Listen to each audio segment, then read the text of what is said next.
Hello বন্ধুরা, কেমন আছেন সবাই? আশা করতেছি ভালো আছেন। আমাদের আজকের একটি ব্লগে আপনাদেরকে স্বাগতম। বন্ধুরা, আমরা মেয়েরা হয়েছি অলস, কি তাই না? পুরুষ মানুষেরা তো বাহিরে যায়, বিভিন্ন কাজকর্ম করে থাকে। আমরা মেয়ে মানুষ তো কোনো কাজকর্ম করি না। এই দেখো, আমি চা নিয়ে বসে গেছি আর মুড়ি নিয়ে বসে গেছি। আমাদের জীবনটা খুব ভালো, তাই না? শুধু খাই দাই ঘুমাই, আর কোনো আমাদের কাজ নেই। এই যে কত সুন্দর মুড়ি আর হলো চা নিয়ে বসে গেছি, খাচ্ছি, আরাম নিচ্ছি। আর পুরুষ মানুষের যত কষ্ট, ওরা হচ্ছে রৌদে পুড়ে বৃষ্টিতে ভিজে এই সংসারের জন্য কত পরিশ্রম করে, তাই না? ওরা অনেক পরিশ্রম করে বউ বাচ্চা সকলের সেবা করে, ওদের দায়িত্ব পালন করে। আর মেয়েদের তো কোনো দায়িত্ব কর্তব্য কিচ্ছু নেই। মেয়েরা কিছুই পারে না, কিছুই করে না, শুধু বসে বসে আমার মতো এরকম মুড়ি আর চা খায়, কি বলো? আবার যাদের যেটা খুশি, কখনো মুড়ি চা, কখনো মাংস পোলাও, কখনো কত কিছু, তাই না? তো আসলে এই কথাটা ঠিক না যে মেয়েদের কোনো কাজ নেই, মেয়েরা শুধু বাসায় থাকে আর রান্না করে আর খাওয়া দাওয়া করে। যারা বাহিরে কাজ করে থাকেন তারা ঠিক আছে, ঘর বাহির দুটোটা সামলান, বা অনেকেই এটা করে থাকে, দুটোটাই সামলায়। কিন্তু বাসায় থেকে প্রপারভাবে সব কিছু সামলানোটা আসলেই অনেক ডিফিকাল্ট, অনেক কষ্টের কাজ কোনোটাই ছোট না। বাহিরে যে কাজ করতেছে সেটাকেও যেরকম সম্মান করা উচিত, বাসায় যে কাজ করতেছে সেই একই কাজে একই রকম সম্মান করা উচিত। কিন্তু আমরা কি করি, সেই সম্মানটা করতে পারি না বা করি না, কারণ বাসার কাজে তো কোনো টাকা নেই, এজন্য এটাই কোনো সম্মান নেই। ইভেন দেখবেন যে আমাদের যারা বাসা বাড়িতে বলেন, বিভিন্ন জায়গায় যে হেল্পিং হ্যান্ড, যারা হেল্প করে থাকেন আমাদেরকে, আমরা তাদেরকে কত ছোট চোখে দেখি। তারা যদি সেই কাজটা না করতো, আমাদের আসলে অনেক বেশি প্রবলেম হয়ে যেত।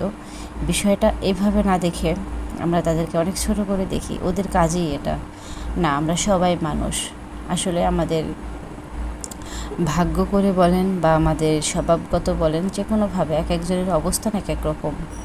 কিন্তু মানুষকে এতটাও ছোট করে কথা বলা উচিত না যে কষ্ট পায়। কখনো কাউকে এত ছোট করে কথা বলতে নেই। আর অবস্থান পরিবর্তন হতে পারে যে কোনো সময়, যে কোনো মুহূর্তে। প্রত্যেকটা মানুষেরই অবস্থান বলো এখন খারাপ অবস্থায় আছে, ভালো অবস্থা হতে কিন্তু মানুষের সময় লাগে না। আবার যারা ভালো অবস্থায় আছে তাদেরও খারাপ অবস্থায় যেতে সময় লাগে না। এজন্য কখনো হিংসে অহংকার করা ঠিক না। আর মানুষকে এতটা ছোট করে কথা বলতে নেই। হ্যাঁ, কথায় আছে, যখন তোমার ঘাড়ের উপরে ময়লা উপসে পড়বে তখন তোমাকে ঘাড়টা ঝাড়া দিতেই হবে, কারণ সেই ঘাড়টা ঝাড়া না দিলেও ময়লাটা তোমার পুরো শরীরে ছেয়ে যাবে।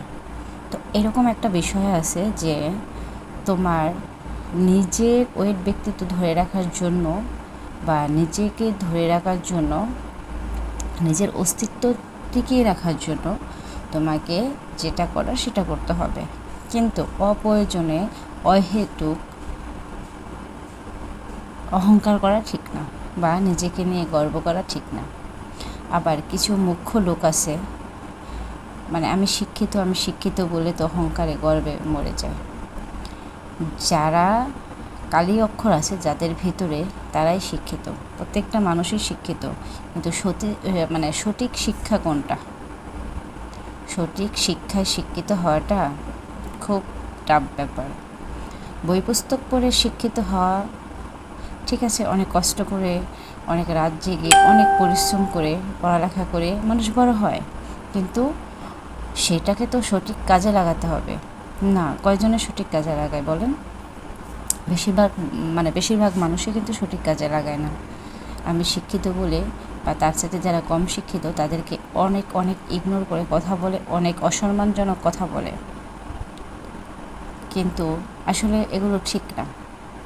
তো যাই হোক, আমাদের দৃষ্টিভঙ্গিটা যদি পাল্টাই তাহলে কিন্তু অনেক কিছু পাল্টে যায়, কিন্তু সেটাই আমরা পাল্টাবো না। আমরা মানুষকে অনেক ছোট করে কথা বলতে পছন্দ করি, ছোট করি, মানে অহেতুক মানুষকে অনেক সন্দেহ করি, অনেক কিছুই করি। কি বলো বন্ধুরা?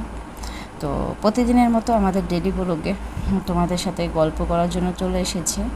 তো আমি চা আর মুড়ি খাচ্ছিলাম, আর হচ্ছে ভিডিও এগুলোই করে নিয়েছিলাম, আর এটার সাথে আমি ভয়েস দিয়ে দিচ্ছি। আসলে দৈনিক কাজকর্মর ভিডিও দেই, তো আসলে প্রতিদিন একই ধরনের ভিডিও দিতে আমার ভালো লাগে না, তাই আমি চা আর মুড়ি খাচ্ছিলাম, এই ভিডিওটাই তোমাদের সাথে শেয়ার করলাম। তো কেমন হয়েছে অবশ্যই কমেন্ট করে জানিও। আর সবাই সবাইকে ভালোবেসে পাশে থাকি, হিংসে না করি। সব কিছুর মধ্যেই কিন্তু হিংসের ব্যাপারটা আসে। তো তুমি যদি আমার পরিবারে আজকে আসো, আমি আজকে না হই কালকে না হই যাবই, কারণ এই সব প্ল্যাটফর্মে যদি তুমি সততা সহিত কাজ করতে চাও, অবশ্যই সবাইকে ভালোবাসা দিতেই হবে। তো আসলে সবার অবস্থান এক এক সময় এক এক রকম হয়ে থাকে, সাথে সাথে সবাই কিন্তু সবাইকে ভালোবাসা দিতে পারে না, একটু সময় লাগে। তো সেই ধৈর্যটাতে আরেকটা কথা বন্ধুরা, ধৈর্য কিন্তু অনেক মূল্যবান একটি জিনিস। ধৈর্য ছাড়া তুমি কোনো মানে তোমার বাস্তব জীবন হোক আর এইসব প্ল্যাটফর্মে হোক, কোথাও তুমি সফলতা অর্জন করতে পারবে না। ধৈর্য তোমাকে অবশ্যই ধরতে হবে, আর ধৈর্যের ফল মধুর হয়, এটা আমরা সবাই জানি। ধৈর্যের বিকল্প কিছু নেই। তো আমরা সবাইকে ভালোবাসা দেই, ধৈর্য ধরে এইসব প্ল্যাটফর্মে কাজ করে যাই, আর আমার বিশ্বাস আমরা সবাই সাকসেস হব, সবাইকে ভালোবাসি। আর বন্ধুরা, আজকে আর কথা না বললাম, তো আমার চা মানে আমার মুড়ি খাওয়া শেষ। তো যেহেতু আমি অনেকগুলো চা নিয়েছিলাম, এতগুলো চা খাওয়াটা আরও সময় লাগবে। তো তোমরা সবাই ভালো থেকো, সুস্থ থেকো। আজকের মতো বিদায়, আবার দেখা হবে কালকে নতুন একটি ব্লগে। তো বাই বাই, টাটা।